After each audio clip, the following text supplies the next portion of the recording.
Can I say we live in a lively and a resilient democracy, and it works. We have democratic institutions and conventions that work well at the most important times, when they're put to the test by the Australian people at an election. The events of the past fortnight show us unequivocally that our democracy is very, very strong indeed. With today's agreement with the independent members of Parliament, with Mr Oakeshott and Mr Windsor, and with the previous agreements reached with the Greens and, of course, with Mr Wilkie, Labor is prepared to govern.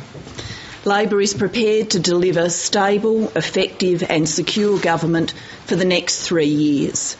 Ours will be a government with just one purpose, and that's to serve the Australian people.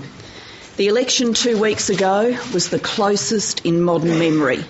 What the Australian people told us, and they told us this in no uncertain terms on that day and on the days that have followed, is this: that we will be held more accountable than ever before, and more than any government in modern memory. We will be held to higher standards of transparency and reform, and it's in that spirit that I approach the task of forming a government. The discussions and the negotiations Wayne and I had with Rob Oakeshott, Tony Windsor, Bob Katter, Andrew Wilkie, with Bob Brown and Adam Bant on behalf of the Greens have been marked by openness, candour and diligence in working through the issues. The independents, the Greens, they have been businesslike throughout, and I thank them for the substance, tone and tenor of our discussions. And can I particularly say to Mr Bob Katter, though of course he made another decision, that I thank him for the tone and tenor of our discussions. In remarkable times, there's opportunity. Indeed, this process, born of parliamentary deadlock, has resulted in more openness, transparency and reform in how we conduct our parliament and the business of government than at any other time in modern Australian politics. Throughout this process of forming a new government, we've been open with the Australian people. To quote Rob Oakeshott, sunshine is the best disinfectant. And we've agreed to far-reaching reforms that make me as Prime Minister and our government and how it functions more accountable to the Australian people. So let's draw back the curtains and let the sunshine in. Let our Parliament be more open than it ever was before. That's real reform, and that's the direct result of the election. We need to govern, and we will govern, in the best interests of the Australian people. And I know that if we fail in this solemn responsibility, we will be judged harshly when we next face the Australian people at the next election. And being held to that test is just the way I want it. My government will be true to our principles and our beliefs, but we will be pragmatic as well in developing effective policies and programs on the major issues that we face. We are governing with a majority of 76. We are prepared to go forward to serve the Australian people. At the same time, I want to say to Tony Abbott and the Liberal Party, and I want to say to Warren Truss and the National Party the following. I believe the Australian people, given the closeness of this vote, want us to find more common ground in the national interest. Accordingly, I pledge today my best efforts as Prime Minister to work constructively with you and your colleagues to find common ground where we can. I extend my hand to work with you in good faith and in the interests of the Australian people. And I acknowledge that Tony Abbott phoned me a short time ago to wish me well. I thank him for the simple courtesy and decency that making such a call shows. It can't have been easy for him, and I genuinely thank him for that. I begin this task more optimistic and more confident than ever before in the Australian people and our hopes and our aspirations. And I say once again, as I've said many times before, the best days of this country are in front of it, not behind it. And that's the best days for every part of our nation. We've weathered the greatest economic crisis since the Great Depression. Our economy is the envy of the world.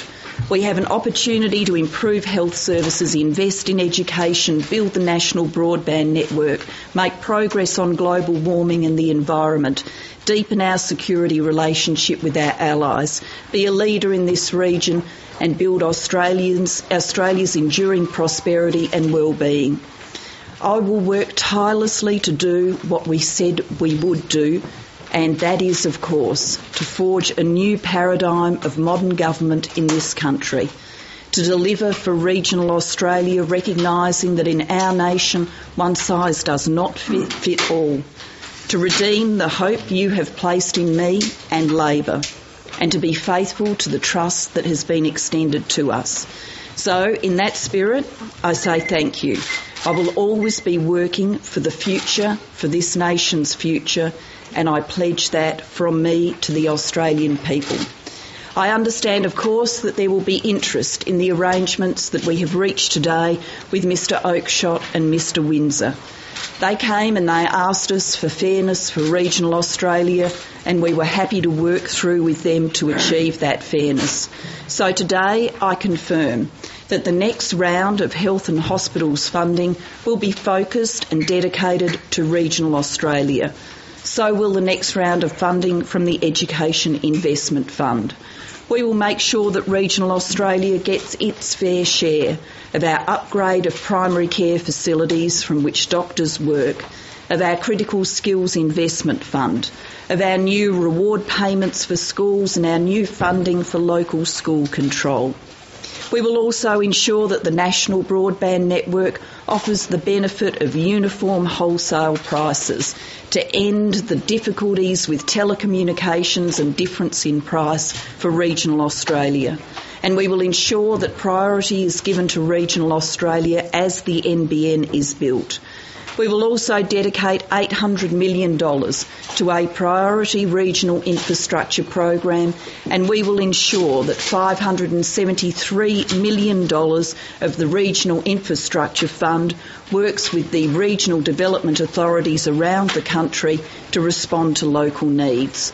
Of course, these commitments come on top of our general commitment to the almost $6 billion Regional Infrastructure Fund, the telehealth measures I outlined in the campaign, and our Building Better Regional Cities measures outlined in the campaign.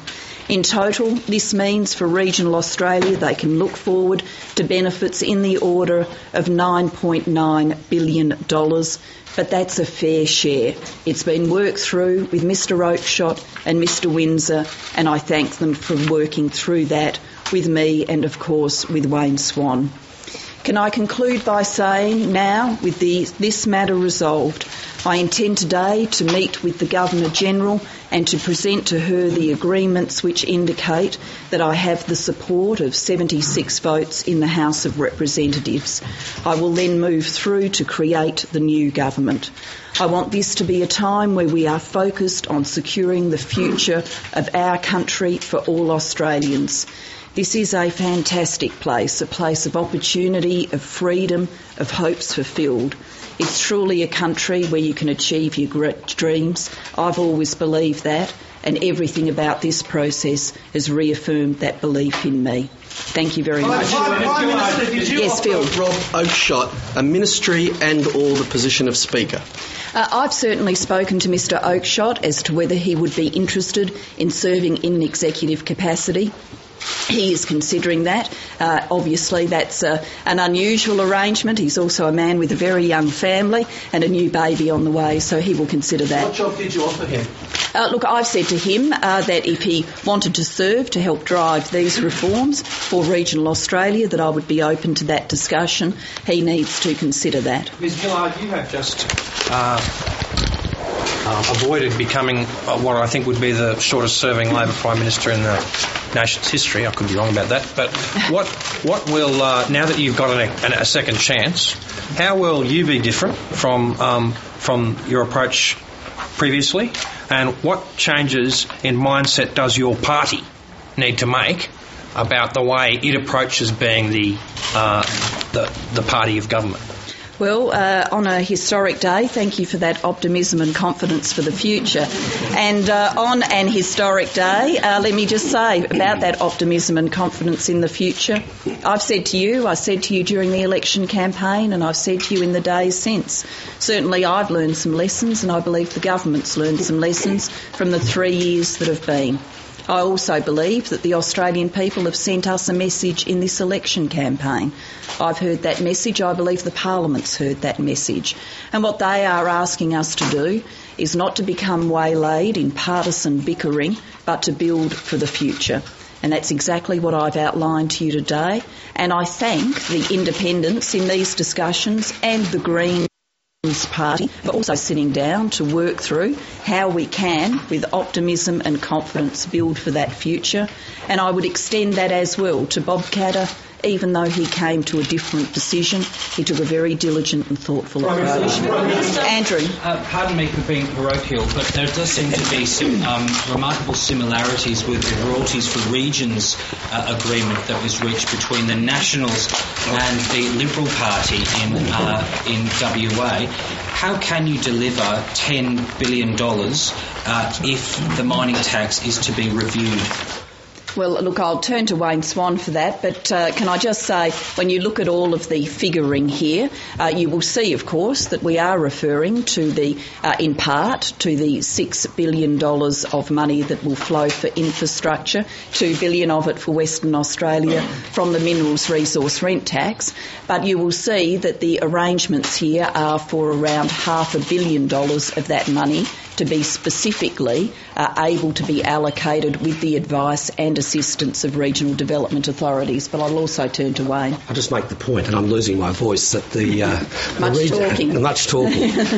Regional Infrastructure Fund is something that we put in place earlier in the year before any of these events unfolded, and we put it there for very good reasons. The need to invest the bounty of the country